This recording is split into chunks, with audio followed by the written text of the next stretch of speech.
다들 어떻게 영화를 보셨는지 궁금합니다. 저는 사실 이 영화가 불의의 죽음에서 시작해서 결국 의의 죽음으로 끝나는, 그래서 결국에는 불의로 시작한 전쟁이 그 죽음을 통해서 종결된 것이 아니라 결국 의로운 죽음을 통해서 결국 끝낸 전쟁이다라고 말하는 그런 영화처럼 보였습니다.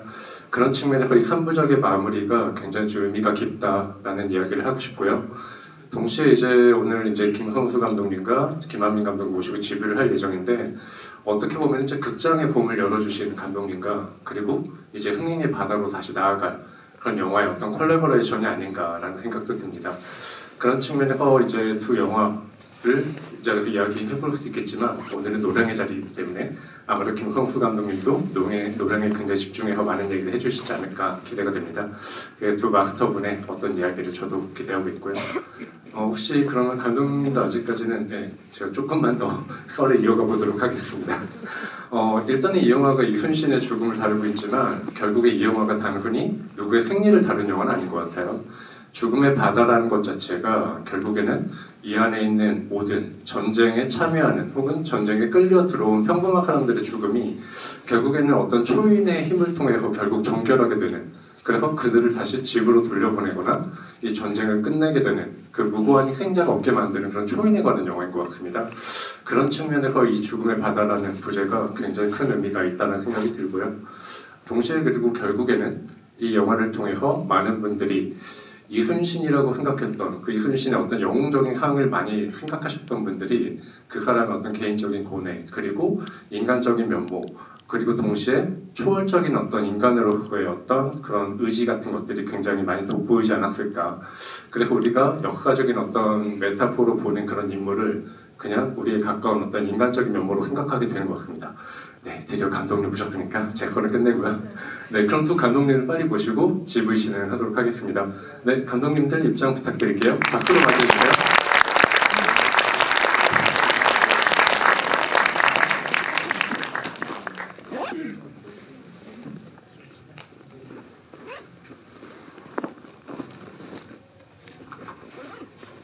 네, 그러면 김한민 감독님과 김성수 감독님 모시고 GV를 진행할 예정인데요. 감독님들 한 번씩 인사 말씀 부탁드리겠습니다. 네. 제가 서울의 봄 이제 개봉 전날 이제 감독님과 우리가 한번 한국 영화에 뭔가 릴레이 토크를 한번 진행해 보는 게 어떻습니까 해서 또 감독님이 또 쾌히 승낙을 또 해주시고 또 그렇게 해서 진행했는데, 그때 이제 우리 김성수 감독님도 굉장히 떨리는 기분이었고, 저도 이제 한국 영화가 좀 힘을 받아줘야 되는데 서울의 봄부터 좀 잘 되면 좋겠다 이 생각을 또 강하게 품고 있었는데, 이제 한 달이 딱 지나가지고 또 서울의 봄이 이제 천만을 향해 또 이제 곧 이제 진입하고, 저는 이제 이제 또 이제 개봉을 하고 이런 입장이니까 뭔가 굉장히 뭐라고 표현할까요? 어떤 좀 운명적인 어떤 그런 느낌의 그런 릴레이 토크가 너무 잘 이제 형성이 된 것 같아서 너무 개인적으로 뭔가 이렇게 좀 감격스럽습니다. 네, 아무쪼록 오늘 릴레이 토크에 또 여러분들이 이렇게 추운 날 찾아주셔가지고 관심 가져주셔서 너무 감사합니다. 네, 저는 강문수 김한민입니다. 감사합니다. 안녕하세요. 저는 서울의 봄 연출한 김성수입니다.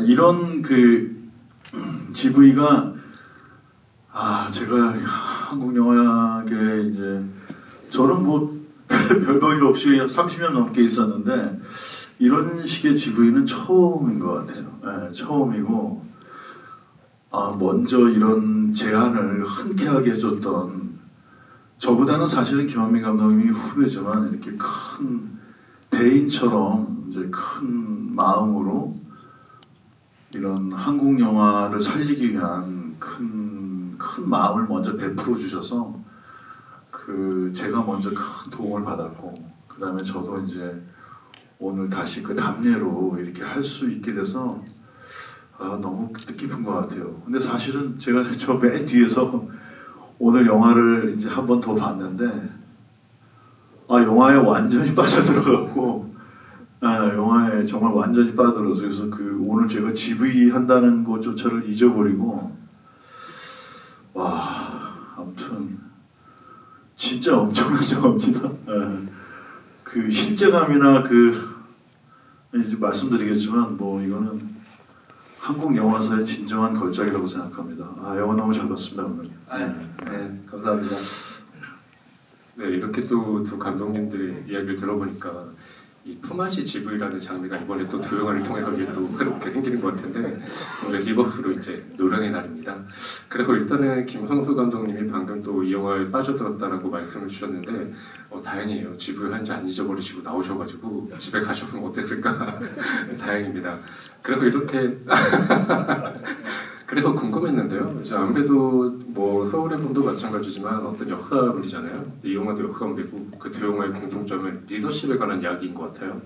네, 어떻게 보면 그런 악의를 가지고 세상을 좀 망친 어떤 리더십에 관한 이야기를 하셨는데 이번 노란 같은 경우는 어떻게 보면은 굉장히 의로운 리더십을 가지고 세상을 구한 어떤 초인적인 면모를 가진 그리고 사실 이순신이라고 하면 아마 한반도 역사상 한국인들이 가장 좋아하는 인물 1위를 한 번도 놓친 적이 없는 아마 그런 인물일 겁니다. 그 이유는 그만큼 우리에게도 시절이 지난 지금도 그만큼 압도적인 어떤 초월적인 어떤 인간상을 보여준 사람이 아마 전 세계적으로도 드물 것 같다는 생각이 들거든요. 그런 측면에서 이 노량이 사실은 그 이순신의 3부작의 대미를 차지하는 작품으로서 의미도 있지만 방금 말씀하신 것처럼 이 영화의 어떤 만듦새나 여러 가지 측면에서 굉장히 좀 감화를 받으신 부분이 있는 게 아닐까 궁금해요. 그래서 사실은 그 기술적인 테크니션으로도 사실 한국에서 정평이 난 김성수 감독님이 노량을 어떻게 보셨을까 그런 부분이 좀 궁금합니다. 한번 이야기를 부탁드릴게요. 그 처음에 봤을 때도 느꼈지만 오늘 두 번째 보면서는 사실 저는 이제 저도 나이가 먹었지만 영화 학도니까 감독님한테 물어볼 게 많이 있는데 그 영화의 만듦새를 두 번째 봤는데 더 완벽하다는 생각이 들었어요. 그리고 이거 이제 진심인데 그 영화의 이제 그런 그 공력이나 만듦새나 이런 걸로는 저도 진짜 서울의 봄을 제가 할 수 있는 최선을 다해서 만들었는데 오늘 영화를 보면서는 서울의 봄이 너무 초라하게 느껴져갖고 어떻게 이런 영화를 만들었는지 처음에도 굉장히 제가 주의 깊게 봤었는데 이제 오늘은 두 번째 보면서는 어떻게 보면 좀 스토리 전개를 제가 미리 아니까 이제 다음 장면이 어떤 거라는 거에 대한 예측을 할 수가 있었는데 그 상황이 장면 속에서 보여주는 장면들이 너무 실제감이 강하고 시각적으로 주는 그 충격이나 어떤 정교함이나 이런 미장센이 너무 밀도가 높아서 그냥 다시 영화에 이렇게 멱살이 잡혀갖고 판옥선과 명군의 배와 또 일본군의 배를 제가 막 왔다 갔다 하면서 보느라고 지금까지 만들어진 한국 영화 중에서 이제 기술적 완성도나 이제 세공이나 디테일함이나 이런 거에서는 이 노량을 견줄 만한 영화가 지금 있나 지금 생각이 잘 떠오르진 않네요. 저도 사실 이 영화 처음 봤을 때 전투 장면 때문에 굉장히 좀 많은 감화를 받았는데 사실 2시간 30분짜리 영화에서 거의 한 100분 이상의 전투씬이 들어가는 또 영화를 찾기가 쉽지가 않잖아요. 근데 그거는 또 우리가 환자 입장에서 영화를 보는 사람에게는 그냥 그런 씬이구나 생각할 수도 있는데 그 장면을 연출하고 만드는 감독님 입장에서는 굉장히 도전이 아니었을까라는 생각이 들거든요. 그리고 사실 감독님들이 이제 연출적인 어떤 예술적인 면모만 생각하실 것 같지만 그게 다 사실 돈이잖아요. 그 장면에 들어가는 CG와 사실은 세트와 그리고 그 모든 인원을 동원하는 장면 자체가 굉장히 큰 그 100여 분짜리 해전씬을 만드는 것에 대해서 어떤 또 확신을 갖고 그렇게까지 밀어붙일 수 있었을지 그 부분이 사실 궁금합니다. 어떠셨나요? 제가 우리가 이제 보통 영화는 이제 시사회라는 걸 해요. 이제 언론 기자분들 그다음에 배급 그런 배급하시는 분들 그리고 또 감독과 또 여러 이제 그 영화에 관계된 지인분들 모시는 이제 뭐 그런 이제 지인 시사를 하는데 그 전날까지 사실은 작품을 완성하느라고 정신이 없었습니다. 그 이유가 뭐였냐면 백분의 전이 비주얼적이고 그리고 뭔가 CG적인 것들도 많은 폭력이 들었지만 이건 또 이제 사운드가 하나의 백분의 오케스트라가 되다 보니까 그 사운드 작업이 이번에는 이제 백분의 어떤 오케스트라를 지휘해 보는 건 또 처음이었던 것 같아요.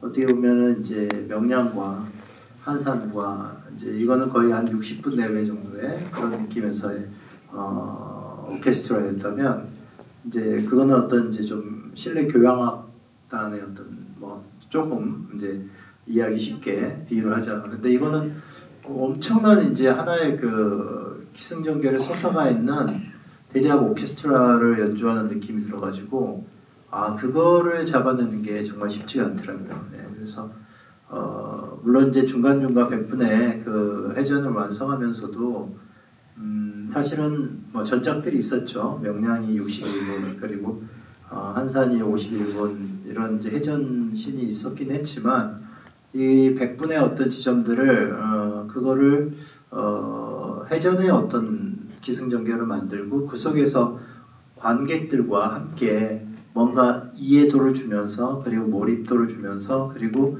어떤 리듬을 타면서 만드는 작업들은 확실히 저에겐 도전이긴 했습니다. 도전이긴 했고요. 그리고 그 속에서 이제 어떤 또 이순신의 정서를 또 파고드는 지점들이 있었고 이러한 것들이 총체적으로 뭔가 이번에 또 한번 이제 감독을 좀 이렇게 시험대에 오르게 하는 그래서 내 스스로가 사실은 조금 한 두려움에 빠졌던 시기가 한 3번 정도 있었던 것 같아요. 그래서 이제 마지막에 또 두려움에 한번 빠졌었는데 어찌됐든 이제 완성을 해서 여러분과 함께 이렇게 만나게 된 건 다 장군님의 가피가 영화 속에 만나서 나의 마지막 죽음을 너가 완성해 놓지 않는다면 하는 그런 어떤 좀 고통과 뭔가 이런 가피가 함께 있지 않았나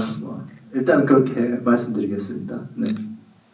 이제 좀 부연 설명해 드릴까요?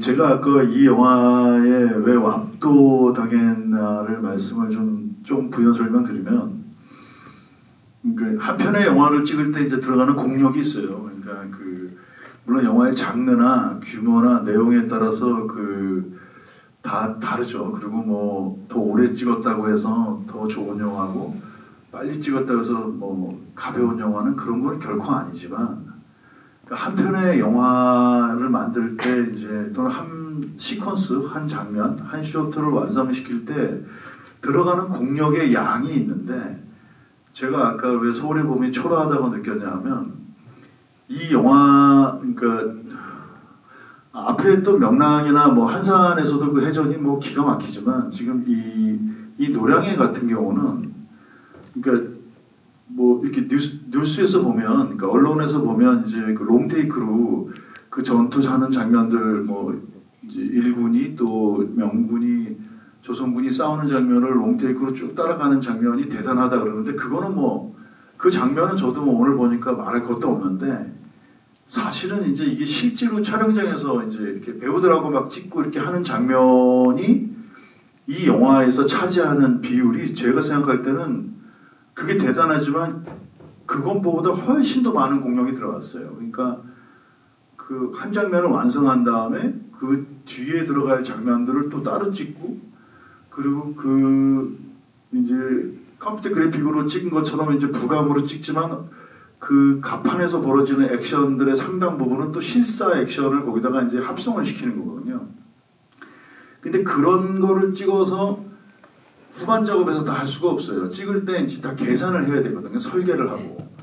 그리고 이제 마지막에도 카메라가 이렇게 딱 패닝을 하면 이제 어느 배에서 찍어서 저쪽 배가 보이고 다른 배로 넘어가고 하는 그런 과정이 이게 보통 힘든 게 아닙니다. 이게 제가 볼 때는 김한민 감독님이 이 영화를 완성시키면서 3부작을 끝내겠다는 마음으로 여기서 아마 할 수 있는 아마 한 감독 또는 한 제작팀이 할 수 있는 어떤 극한까지 밀어붙인 것 같아요. 그래서 어떻게 저렇게까지 일할 수 있나라는 제가 의구심이 생겼고, 또 아까 감독님 잠깐 말씀하셨지만 이제 더 놀라운 거는 그 사운드 작업이에요. 제가 두 번을 보니까 잘 알겠는데, 이 영화에 김성원 씨라는 분이 한 분 했는데, 이 영화에 이제 뭐 촬영 김태성, 뭐 음악 김태성, 또 조화성, 뭐 또 무술 감독 최봉록, 이거 아무튼 한국 영화의 최고 스태프들이 모여서 한 건데, 그 소리의 선택 과정이 너무 기가 막히더라고요. 그러니까 모든 소리가 다 잘 들리는데 어떤 순간에 어떤 소리를 들리게 만드는 그 믹싱 작업이나 그 작업이 그게 시간이 굉장히 많이 걸리는 작업이에요. 그것도 이제 사운드 디자인이라서 설계 과정이 많이 필요하고, 그리고 이 라이팅 플랜 같은 경우도 이게 밤 장면이기 때문에 이게 아마 스튜디오에서 찍은 거죠, 다. 예, 근데도 이제 이 조명의 상태를 조절하는 과정이 이게 또 보통 일이 아닌데, 그러니까 제가 생각할 때는 보통 영화에 들어가는 공력의 한 10배, 적어도 10배 이상의 큰 공력을 들은 영화를 한 거죠. 그러니까 아마 이 정도의 완성도 있고 밀도 있고 기술력과 모든 게 투입된 영화는 향후 뭐 얼마나 될지 모르지만 아마 한국 영화사에서 나오지 못할 거대한 작품이라는 생각이 듭니다. 네, 제가 말이 길었습니다. 저기 미장센의 정말 대가이신 김성수 감독님이 이런 이야기 하니까 제가 참 몸둘 바를 모르겠습니다. 서울에 몸 지구가 훨씬 편하고 좋았는데 제가 이렇게 지구 대상이 되다 보니까 긴장되고 몸둘 바를 모르겠고 그러네요. 아니, 처음에는 볼 때 영화를 보느라고 잘 못 봤는데 영화에 빠져서, 근데 오늘 보면서는 이제 좀 세세하게 보니까 와, 이 영화 만든 사람 미쳤구나라는 생각이 들더라고요. 네, 제 오른쪽에 그 미친 감독님이 계십니다. 그런데 이 영화에서 제가 정말 좋았던 부분이, 또 아까 김성수 감독님께서 말씀 주셨는데 그 원테이크 씬 있죠. 수상이죠. 그 배 위에서 선상에서 싸움이 일어나는데 처음에 명군을 보여주면 시작하죠. 그런데 그게 끊어지지 않고 그 다음에 조선군으로 이어집니다. 그래서 조선군에서 또 왜군으로 이어지는데 그 끝에 다다른 게 결국 이순신이잖아요. 그게 어떻게 보면 어떤 기술적인 신인 것 같기도 하지만 저는 굉장히 의미 있는 장면으로 보였거든요. 어떤 의미냐면 결국 이 영화가 죽음의 바다라는 부제를 갖고 있는 건 단순히 일본과 조선의 어떤 대결의 승리를 그리는 게 아니라 그 안에 그 전쟁에 휘말려간 어떤 이름 없는 사람들의 죽음이 얼마나 헛된가, 그들의 죽음을 결국 끝내야 되는 사람이 누구인가라는 의지를 갖고 있는 사람이 결국 이순신이구나를 보게 됐습니다. 그러니까 이 전쟁을 끝낸 사람으로 그 신이 끝나는 거죠. 그래서 결과적으로 그런 의미가 있는 의의 어떤 불의의 죽음으로 끝날 수 있는 전쟁이 아니라 아까 말씀드린 것처럼 의의 죽음이 결국 이 전쟁을 끝냈다라고 주장하고 싶은 영화가 바로 이 영화 노량이구나라는 생각을 했습니다. 그런 측면에서 봤을 때 이 영화가 사실 어떻게 보면은 그동안에 이순신의 새 작품을 만드신 건데, 그래서 나름대로 속이 좀 홀가분하신 것도 있을 것 같기도 하고요. 물론 아직까지는 개봉 이후의 상황이 남아있긴 합니다만, 그래서 이순신에 대해서 어떻게 보면 누구보다도 한국에서 가장 잘하는 분이 됐을 것 같다는 생각이 들거든요. 근데 노량에서는 그 전에 한산이나 명량과 비교했을 때 훨씬 더 이순신의 어떤 개인적인 맥락이 더 많이 보이는 것 같아요. 그래서 노량에서 이순신을 그리는 고민이 그 전작의 두 편을 그릴 때와 사뭇 달라진 게 아닌가라는 생각도 듭니다. 그래서 이 노량에서 이순신을 그릴 때 고민이 상당하셨을 것 같거든요. 어떠셨는지 궁금합니다. 네. 그러니까 우리가 쉽게 생각해 보자고요. 이순신도 조선사회에서 유교의 어떤 그런 전통에서 가장 군자의 덕목들을 배우고 자랐던 사람이고, 인의예지 사단에 대해서도 누구보다도 잘 알고 있었던 사람인데, 그런 사람이 그토록 아끼는 부하들이 또 죽어야 하는데 그 전쟁의 마지막의 순간에 마지막이 아닐 수도 있었죠. 하지만 어쨌든 그 돌아가는 적들을 붙잡고 그렇게 집요하게 그리고 그렇게 치열하게 싸울 수밖에 없었던 그 양반의 어떤 심리 상태를 한번 보자는 거죠. 물론 본인의 어떤 과거에 함께했던 전우들이 많이 죽었고 아들도 죽었고 어머니 돌아가셨고 자기의 몸은 한 번의 고문으로 망신차이가 되어 있는 상태의 한 인간, 그런 인간이 어떤 멘탈을 그런 멘탈을 유지를 온전히 하려고 노력하면서 지탱하면서 그 마지막 싸움이 가장 치열하게 전개될 거라는 것도 무인인 이상, 현장 사령관인 이상 알 수밖에 없는 상황에서, 그것도 가장 악독한 살마군이라고 불렸던 시마지 요시히로, 큐슈의 패자였던, 그래서 히데요시가 마지막에 겨우 굴종시켰던 그들이 조선까지 와가지고 그 유명한 악마 살마군이라고 하는 그러한 어떤 그런 그 명칭까지 얻었던 그들과 마지막 전쟁을 싸워야 하는 상황에서 이순신의 어떤 상태는 어땠을까? 그것을 오롯이 제대로 보여주기 위해서는 하나의 매우 특징적인 장면이 필요하다라고 생각을 했고, 그게 바로 그 롱테이크 씬입니다. 그러면서 그런 사람들이 그렇게 울부짖고 마지막에 왜군 병사가 그렇게 울부짖으면서 이순신한테 달려들었을 때 그를 베고 떠오르는 태양을 보고 있는 그 이순신의 느낌은 정말 우리가 말했던 어떤 초인의 느낌일 수도 있고, 또는 이 전쟁이라는 것에 운명 지어진 자신의 어떤 운명을 어떤 식으로든 부여잡고 있어야 되는 한 인간의 굉장히 초인적이고 의지적인 느낌들을 좀 관객이 함께 좀 어떤 식으로든, 그게 10%든 50%든 80%든 120%든 200%든 그거를 같이 좀 느끼면 좋겠다, 이제 이런 생각이 들었습니다.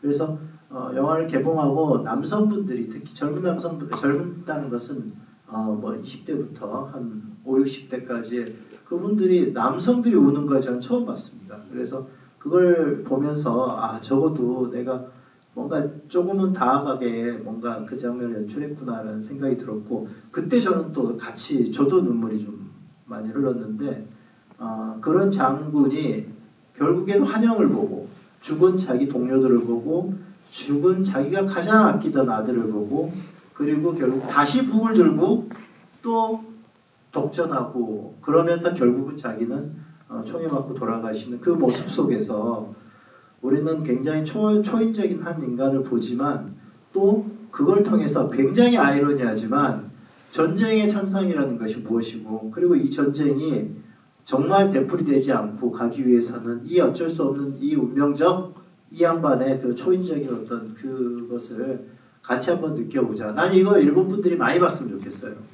일본 사람들이 많이 보고 세계인들이 많이 보고, 그래서 정말 아이러니하지만 그리고 우리가 거의 한 300년의 기간, 물론 너무나 비극적으로 일제강점기라는 바로 그 시마지 요시히로가 있었던 사스마번의 패주였던 그가 결국은 메이지 유신을 일으키고 결국은 다시 조선을 쳐들어온 상황이 됐는데, 어찌됐든 300년의 그 기간을 그렇게 이제 오롯이 평화의 시대로 다시 가져오고 했던 그 양반의 그 초인적인 느낌은 우리가 정말 다시 한번 이 시대에 리마인딩할 필요가 있다. 그걸 어떻게 연출적으로 보여주기 위해서 그 전쟁 백분을 설계하고 그 롱테이크 씬을 설계하고, 아마 그런 어떤 생각들이 있었기 때문에 그 설계가 너무나 힘들었지만, 감독님 말씀대로 그 선수들은 좀 알아요. 그것들이 힘들다는 것을. 근데 그것들을 좀 그래도 버티고 돌파해 나갈 수 있었던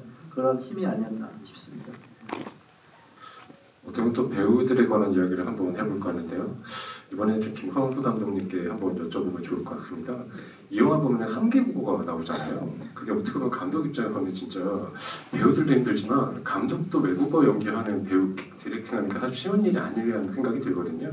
근데 일찍이 김광수 감독님 무하라는 영화 만드실 때 그때 재밌는 게, 그때도 명나라와의 관계가 나오죠. 명나라로 갔다가 돌아오지 못하는 고려 무하들에 관한 이야기인데, 이번에도 진린을 비롯해서 뭐 등자룡 같은 또 명군이 나오는 그 2개국에서 3개국으로 늘어난 그 미션이 노량이 있었습니다. 그런데 이제 감독님 입장에서도 그때 장지혜 씨를 또 디렉팅 해야 됐고, 그 외국어 연기를 또 디렉팅하는 입장에서의 노고를 많이 아실 것 같거든요. 그래서 이 영화에서 이 배우들의 연기를 어떻게 또 보셨는지 궁금합니다. 그 배우들이 외국어 대사를 주면 너무 힘들어하는 게, 그러니까 사실은 이제 그 저희가 이제 영화를 찍을 때는 배우한테 대사를 주고 마치 그 대사가 방금 떠오른 것처럼 얘기를 해야 되잖아요. 그러니까 배우들한테 뭐 갑자기 길에서 누구를 마주치면 형 오랜만이요 이렇게 이런 대사를 주면 그 사람은 외워서 그 대사를 하지만 사실 이제 배우가 연기를 잘하려면 마치 갑자기 그 앞에 나타난 사람을 보고 자기도 모르게 입에서 튀어나오는 소리처럼 형 오랜만이에요 이렇게 얘기하는 것처럼 해야 되기 때문에 배우들한테 그 대사를 숙지하고 그것이 자연스럽게 입에서 이렇게 발화가 되게 되는 거가 이제 배우들의 실력이거든요. 그런데 외국어 대사를 주면 그걸 외워야 되기 때문에 그러니까 외운 척을 해야 돼. 그러니까 안 하려고 하더라도 그 외운다는 스트레스가 어마어마해요. 그래서 그 저도 여기 지금 그 노량행 죽음의 바다에 나와 있는 배우들 중에서 저희 서울에 본 배우들이 많이 겹쳐 있습니다. 그래서 그 배우들한테 물어보면 그 한산에 나왔던 김성규 씨 같은 경우는 이제 그 대사를 외우는 것 때문에 너무 밤새 스트레스를 받아서 잠을 못 잘 정도였다고 하는 거니까 그런 어려움을 잘 아는데 대신 감독님이 참 기가 막히게 캐스팅을 하신 게 그 재영 씨라든가 정재영 씨라든가 허준호 씨, 그다음에 백윤식 씨 이런 분들은 그 얼굴이 그런 얼굴과 그런 눈빛을 가지는 사람들을 이 한국 배우 중에서도 보통 사람들이 아니거든요. 그러니까 그 외국어 대사도 대사지만 그분들의 얼굴과 눈빛과 이렇게 행동을 보고 있으면 그 말의 내용과 의미와 오히려 그 대사보다도 더 많은 거를 이제 우리가 전달받으니까 저런 진짜 멋진 배우들이 언어를 초월해서 더 많은 거를 표현해낸다는 걸 봤어요. 하지만 그분들 아마 작업하실 때 너무 힘들었을 거예요. 네. 분장에다가 그 갑옷이 또 보통 무겁지 않을 텐데. 가장 힘들어하셨던 건 강풍기 앞에서 눈 깜빡이지 않는 걸 가장 힘들어하셨던 것 같아요. 다들 제 첫 번째 디렉팅에 눈 깜빡이지 마시고요. 김효석 배우님이 굉장히 눈물을 많이 흘리셨다고 그래서 심지어 그 정재영 배우님 인터뷰가 좀 굉장히 재밌는 게 있더라고요. 대본은 먹먹한데 대가는 막막했다 그런 얘기를 하셔가지고 굉장히 힘들었구나 생각을 했는데 또 그래도 배우분들이 굉장히 또 유쾌하게 현장에서 굉장히 많이 좀 임해주신 게 아닌가, 그리고 영화의 의미를 많이 잘 살려주신 게 아닌가, 그런 의미에서 배우와 또 그 감독 간의 어떤 그런 관계가 또 굉장히 명확히 보이는 영화처럼 보였습니다.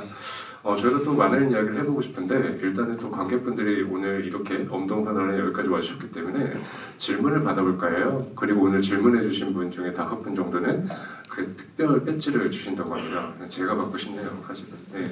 일단은 질문을 받아볼까 하는데 뭐 앞자리에서 또 이렇게 먼저 들어주신 분이 계셔서 그 가운데 그 안경 끼신 회색 후드티인가요? 네, 가운데 계시는 관객분. 네. 안녕하세요. 영화 너무 재밌게 잘 봤고요.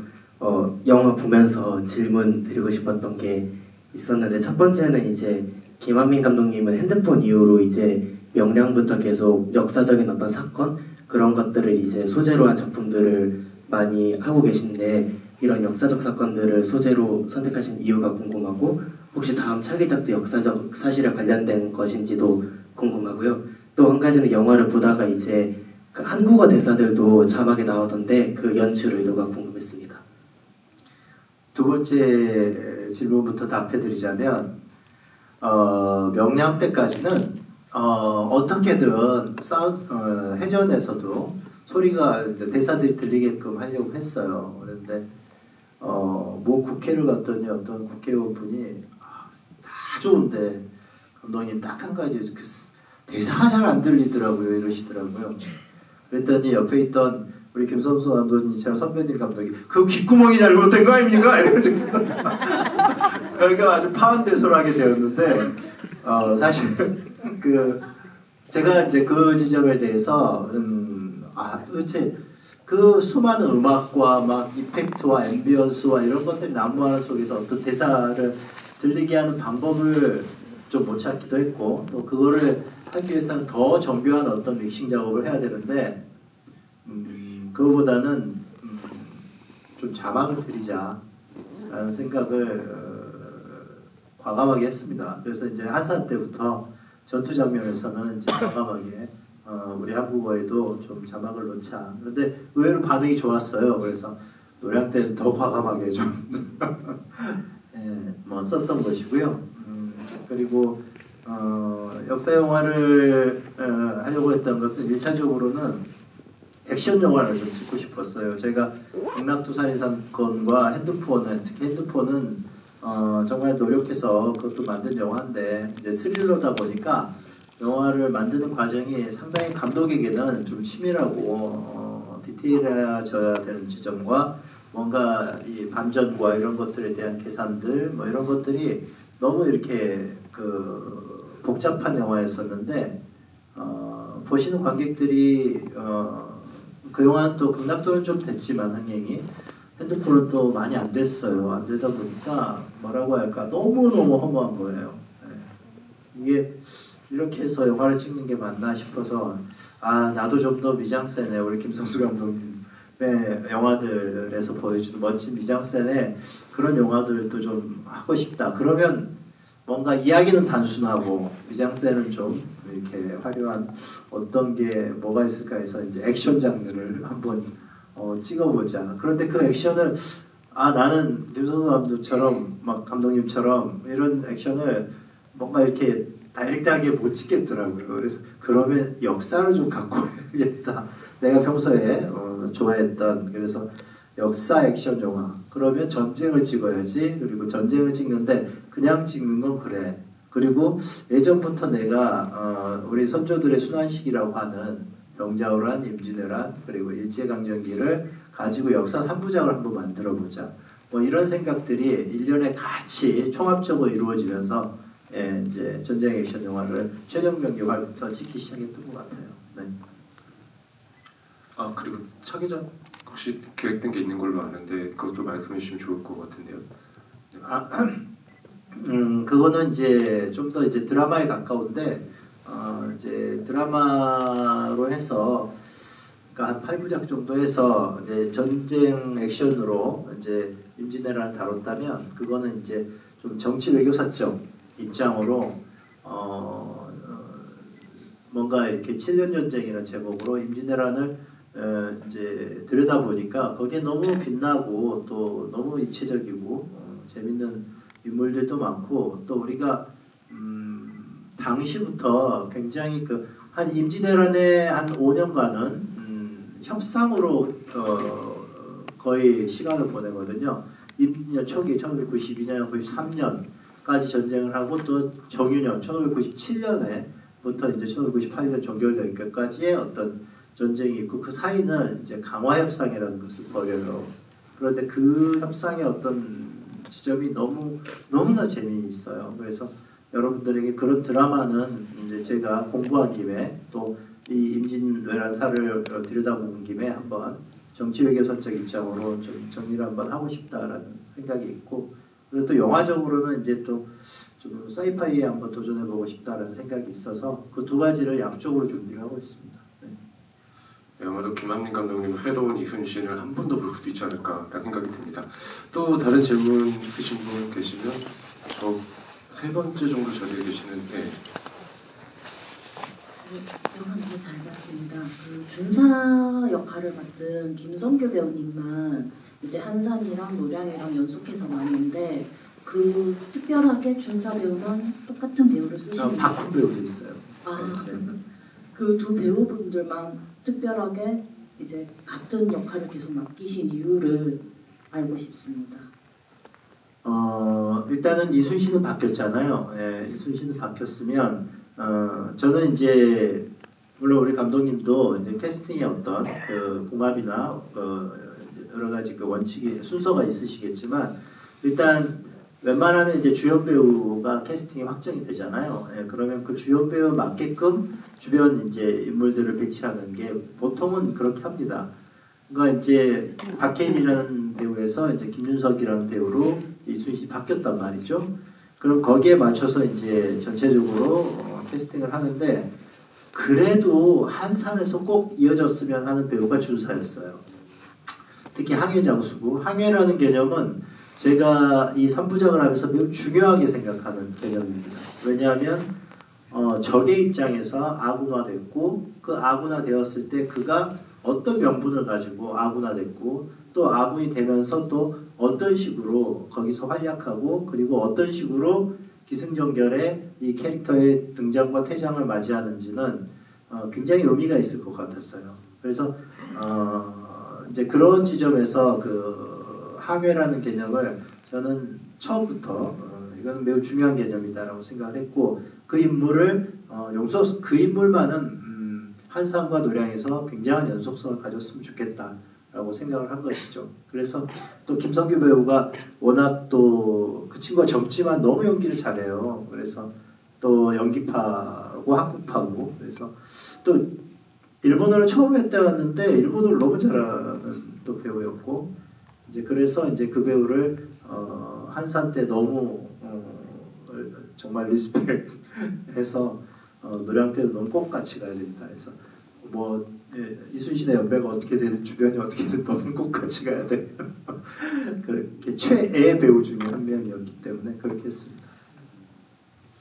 네, 그럼 또 다른 질문 주신 분, 네, 가운데 계시는, 네네네, 흰색 셔츠 입으신 분, 네, 가장 앞자리입니다. 네. 두영아 천만가자라는 팻말을 계속 들고 계셔서 인상적이었거든요. 네.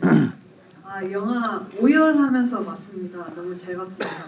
그 꿈에서 셋째 아들 이면이 죽을 때 이순신 장군님을 끌어당기는 검은 사람들에게는 무슨 의미가 있었는지 궁금하고 그 난중 일기에는 이순신 장군님이 소금 창고에서 숨죽여 울었다라고 적혀 있는데 혹시 그와 관련된 장면을 찍으셨는지도 궁금합니다.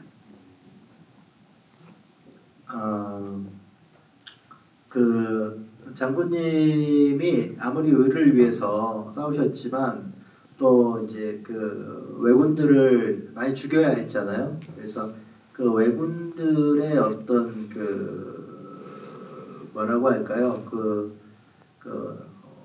원혼들이 이순신 장군의 꿈에 나타나면 어떨까? 그리고 좀 더 뭔가 이렇게 약간 좀비처럼 또는 뭔가 이 이순신을 끌어당기는 어떤 귀신들처럼 그렇게 좀 등장을 하면 좋겠다라는 생각을 하다 보니 이제 그렇게 표현이 됐어요. 그리고 거기 이제 계곡물이 좀 이렇게 흐르는 그런 한옥이었으면 좋겠다라고 생각을 했고 이순신의 본가가 특히 이면이 있었던 아산의 어떤 그 본가의 특징 그렇게 좀 묘사되면 좋겠다 했는데 계곡물이 있다 보니까 그 계곡물 속에서 뭔가 이런 그 왜군의 그 원혼들이 나타나서 이순신 장군을 면에게 당하지 못하도록 그런 식으로 어떻게 하면 좋겠다. 뭐 이런 것들이 총체화돼서 이제 그렇게 표현을 했던 겁니다. 그리고 그 면의 죽음에 대해서 이순신이 정말 그 통탄한 기록들이 너무 많이 나와 있어요.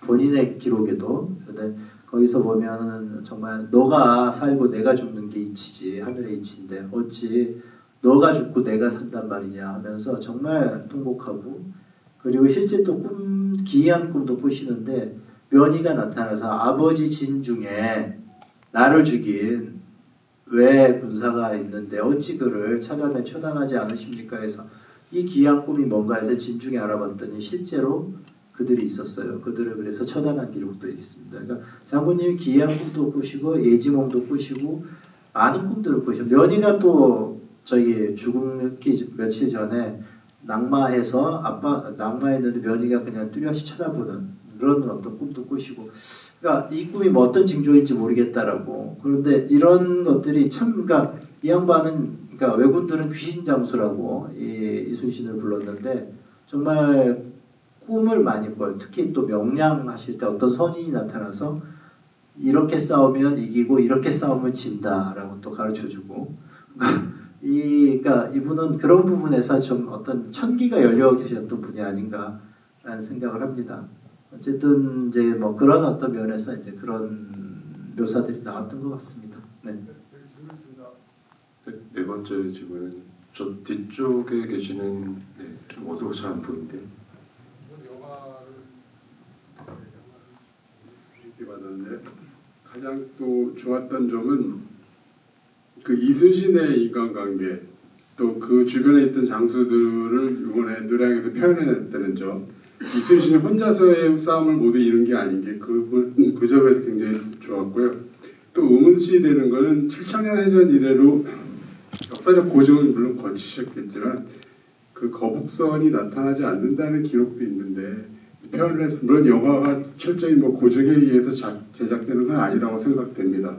그런 면에서 좀 어떻게 생각하셨는지. 또 한 가지는 이순신의 해전 전략을 이렇게 많은 분들이 연구 분석해보면 일본군의 단병 접전에 능하다는 것을 미리 알고 계셨기 때문에 배하고 배하고 붙어서 그 서로 그 병사들끼리 단병 접전이나 그런 걸 하지 않았다는 걸로 이제 지록이라는 게 있다 알고 있는데 그런 점을 물론 염두에 두셨을 거라고 생각하시는데 물론 전투씬이 많았기 때문에 그거를 이제 표현하실 때는 또 어떻게 생각하셨는지.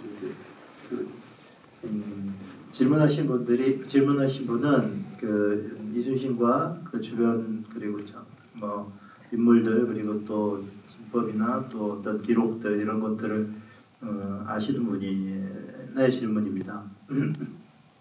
일단 거북선의 등장은 임진왜란 그 전쟁 7년사에서 조선 수군의 가장 완벽한 지법과 전투 체계가 완성이 되어 있는 전투가 저는 해전이 노량해전이라고 봤어요. 그래서 노량해전에서 삼척진의 상황부터 1열, 2열, 3열의 어떤 판옥선의 어떤 지휘체계 그리고 그 앞에 선두에 서 있는 거북선, 돌격선으로서의 어떤 기능 그리고 전투가 어떻게 시작이 돼서 끝나는지 그 7년 동안에 조선 수군의 어떤 전투 포메이션이 어느 정도는 완성되어 있었거든요. 완성되어 가거든요. 근데 그 완성되어 감이 노량해전에서는 아마 극에 달했을 것이다. 그리고 가장 잘 보여줬을 것이다. 그런데 거북선이 없다. 이게 이제 저에게는 좀 난제였던 게 있었고 그런데 거북선을 만들 수도 있지 않았을까? 7천장 이후로 조선 수군이 다시 재건되면서 아무래도 이제 그래도 거의 1년의 시간이 이제 지금 지나면서 많은 수군들의 어떤 그 편제와 그다음 판옥선의 수와 이런 것들이 많이 재건되었고 그런 상태에서 완벽한 조선 수군의 어떤 그런 전투 양상을 한번 제대로 보여주고 싶다 이런 열망이 좀 컸습니다. 그리고 또 후대로 갈수록 거북선을 많이 만들어요. 많이 만들고 그래서 조선 중후기 때 그림들을 보면 그 해전에 대한 집법 훈련도를 보면 많은 거북선들이 등장합니다. 그렇기 때문에 또한 조선 수군에게 굉장히 상징적이고 그리고 또 의지가 되어주는 그러한 어떤 거북선의 존재를 노량에 좀 드러내면 좋겠다라고 생각을 했습니다. 그래서 하지만 이게 완벽한 어떤 아주 탄탄한 한산 때처럼 진화한 어떤 거북선이 아니라 판옥선을 그래도 뭔가 이렇게 좀 급조해서 만든 느낌의 그런 거북선 정도는 그렇게 등장을 시키면 어떨까라는 생각을 했습니다. 네, 그런 느낌에서 이제 그 거북선을 등장을 시켰고요. 그리고 또 하나는 그 질문이 뭐였죠? 맞아요. 예. 근데 이제 그렇습니다. 보통은 원거리 포격과 집법을 통해서 들락날락하면서 왜군들이 접근할 수 있을 정도로 접근했다가 또 후퇴하면서 포격을 하고 또 매복한 어떤 판옥전선들이 또 포격을 하고 마치 이순신이 예전에 저기 녹둔도라는 여진족과의 어떤 싸움에서 여진족의 진법을 굉장히 눈여겨봤던 것 같습니다. 그래서 그 유목민들의 그 기병전이 거의 이순신의 그 판옥전선을 운용하고 매우 유사한 지점들이 많아요. 그래서 제가 한산에 여진족의 그 녹둔도 장면을 꿈으로 등장시키기도 했는데 그래서 거기서 하객진의 기본적인 어떤 지법을 어떻게 보면 바다 위의 성이라는 개념으로 이제 그것들을 만들어냈는데 노량해전은 조금 달랐어요. 일단은 야간해전이고 야간해전에서 적들을 그렇게 원거리 포격이나 중거리 포격을 하기에는 어느 정도 한계가 있다. 그래서 처음에 전투 개시 때도 협선으로 불을 질러 놓고 적들을 어느 정도의 가시권에 둔 다음에 때리거든요. 그런데 이제 그 다음부터는 이제 어떻게 보면은 노량해전이라는 그 칠흑 같은 밤 속에서 이 전투가 운영이 되었을 때 과연 어느 정도의 그 포격전이 유효할까라는 계산이 있었고, 그 다음에 적들의 수가 너무 많았어요. 너무 많은 적들이 이제 달려들고, 그리고 이 전쟁의 개념은 이제 온전히 조선수군을 더 유지하고 보존한다는 개념보다는 얼마나 많은 적들을 더 살상하고 무기력화시키느냐의 또 게임이었기 때문에 그런 지점에서 또 굉장히 난전화됐었거든요. 그러니까 노량해전의 기본적인 전쟁의 그 특징은 난전이었습니다. 거기에다가 또 명나라 후손들은 굉장히 이 배가 자체가 그 격군들과 그 다음에 전투병들이 갑판에 다 같이 있어요. 그래서 명나라 후손은 왜군들의 어떤 그 월선에 매우 취약했어요. 그런 상태에서 명나라 배들이 그런 적전을 벌일 때 그러면 조선수군이 멀리서 포격을 할 수 있느냐? 그게 또 안 되는 거예요. 그래서 당시 노량해전에서 전사자들의 특징을 보면 지휘관들이 많이 죽었습니다. 그건 이순신을 포함해서 그 다음에 명나라의 부도도의 등자령을 포함해가지고 많은 지휘관들이 죽었거든요.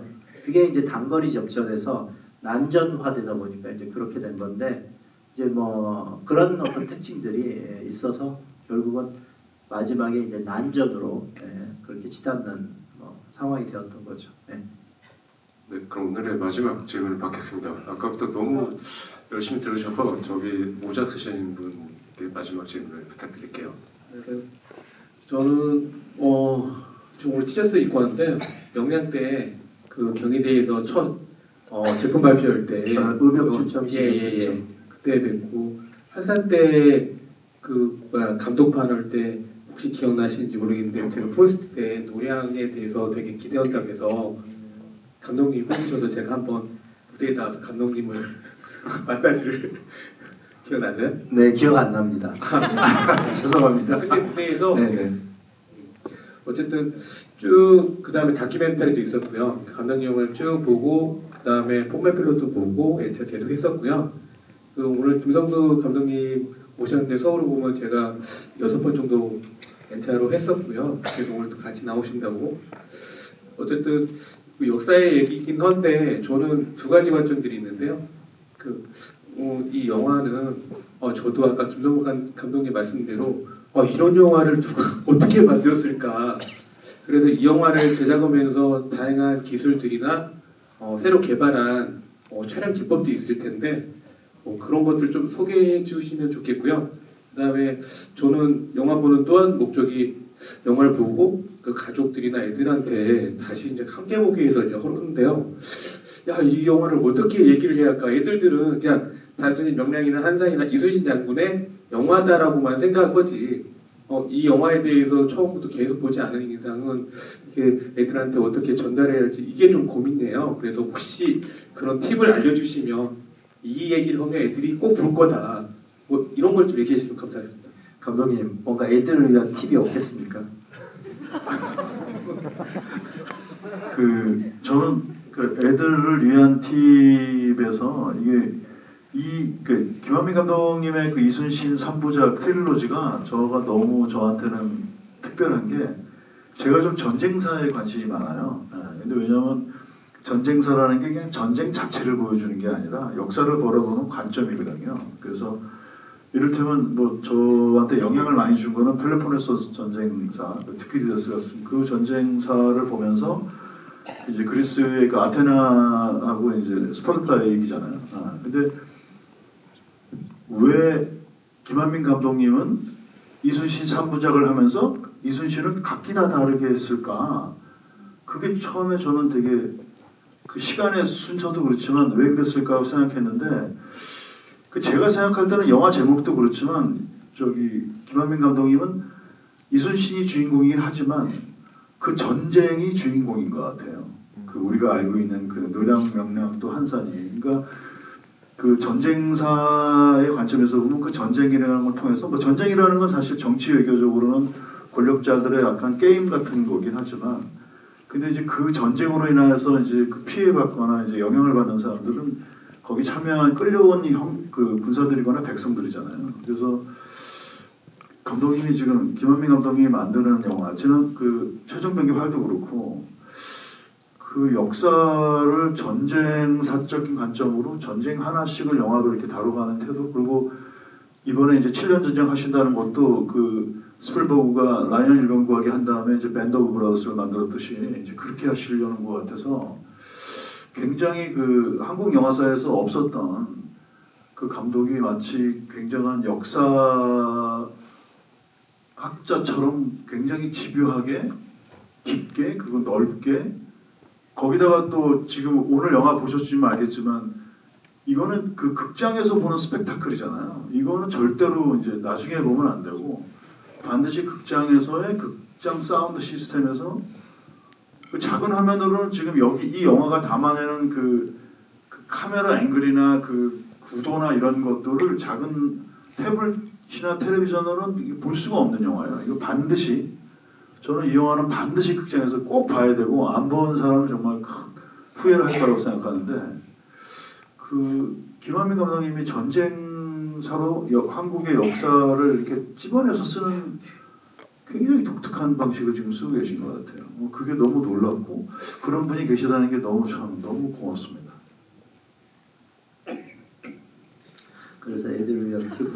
아니 그러니까 애들을 위한 TV 아니라 아이들한테 그냥 어느 인물을 보기보다는 이제 어떤 사건을, 네가 지금 이 영화에서 본 이 사건이 어떤 전쟁을 다루는데 그 요즘은 아이들한테 주입식으로 하지 않잖아요. 그러니까 네가 보고 나서 이 영화가 뭐를 말하는 거 아니야. 이 전쟁을 통해서 어떤, 그래서 저는 학생들이나 어린아이한테 제일 좋은 거는 영화를 본 다음에 이제 그 아이한테 오히려 역으로 질문을 하고 걔가 느낀 점을 함부로 그러니까 너무 어린애 질문이라고 우습게 생각하지 말고 이제 그 질문에서 걔가 생각하는 관점을 찾아서 얘기를 해주는 게 좋다고 생각해요.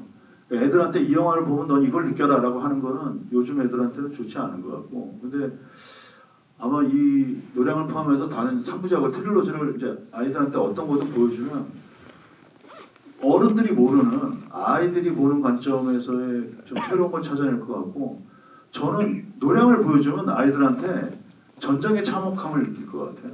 이게 뭐 적을 무찌르는 얘기가 아니잖아요.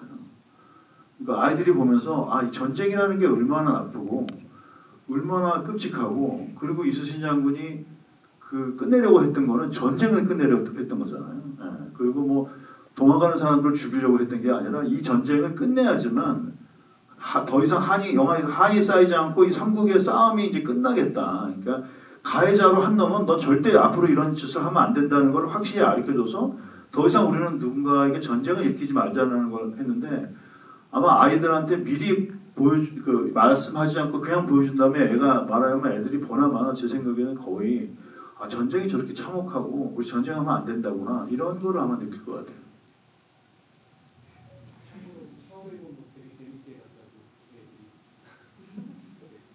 애들이 몇 살입니까? 그러면 뭐 애들이 아니네요. 뭐 요즘에 그러면 거의 고차원적인 어떤 영화들을 보는 나이. 이제는 너무 잘 기억하겠습니다. 네, 감사합니다. 그리고 아까 뭐 어떤 기술적인 이야기인데 딱 하나만 하자면 이제 버추얼 프로덕션이라고 사전에 시각화하는 작업에 대한 좀 우리가 연구를 할 필요가 있다. 그리고 그거를 좀 달성하면 훨씬 더 이제 프로덕션과 포스트에서 발생하는 어떤 그 비효율성 내지는 좀 더 어떤 디테일하지 못한 지점들을 더 극복할 수 있는데, 제가 한산과 노량에서 그걸 시도를 했었는데 절반의 성공, 절반의 실패, 이제 이 정도의 느낌인데, 어쨌든 그런 어떤 버추얼 프로덕션에 대한 고민을 좀 할 필요는 있다라고 생각합니다. 네, 이렇게 오늘 마지막 질문을 마감했는데요. 아무래도 시간 관계상 뭔가 더 긴 이야기를 하지 못한 게 참 아쉽습니다. 오늘 이야기 들어보니까 김한민 감독님 모셔놓고 어디 가둬놓고 이순신 얘기만 하루 종일 들어보면 좋겠다 이런 생각도 드는데, 이제 오늘 질문을 마무리하면서 어떻게 보면 이 영화를 만드는 과정이 임진왜란보다 더 기록합니다. 10여 년 가까이 이순신의 3부작을 이제 그려오셨는데, 두 감독님들 마지막으로 이제 인사 부탁드리면서 오늘 GV 이후에 또 각자 또 이제 바라시는 바, 지금 극장의 문을 열으셨고 이제 흥행의 바다로 나아가시기 때문에 뭔가 관객들에게 당부하시고 싶은 말씀 한마디씩 부탁드릴게요. 먼저 김성근 감독님. 제가 먼저 말씀드릴게요. 저는 지금 이 영화 저도 이제 평을 이 영화 제가 처음에 보고 너무 좋아했었고 또 오늘 보니까 더 깊이 빠져드는데 그 이 영화 엔딩에 대해서 쿠키에 대해서 말들이 많은 것 같은데 저는 이 영화의 엔딩이 너무 쿠키 장면 그러니까 그 광해가 그 광해 세자가 이제 그 북성을 보고 북쪽 하늘에 대장별을 보고 얘기하는 장면이 너무 좋은 것 같아요. 저는 그게 제일 강렬했어요 저한테는.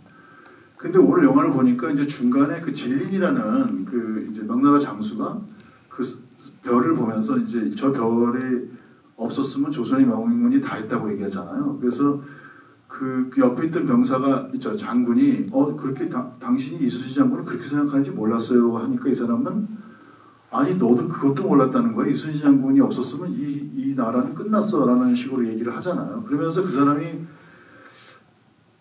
왜 저 사람이 저러나? 그러면서 아마도 두 가지가 있는데 하면서 죽기를 작정한 거거나 하면서 두 번째 얘기를 안 하더라고요.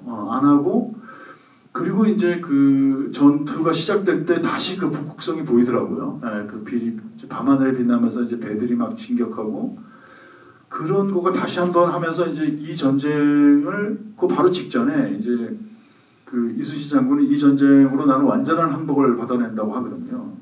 그리고 마지막에 그 이제 광해가 얘기하면서 그 별빛을 보고 그렇게 얘기하잖아요.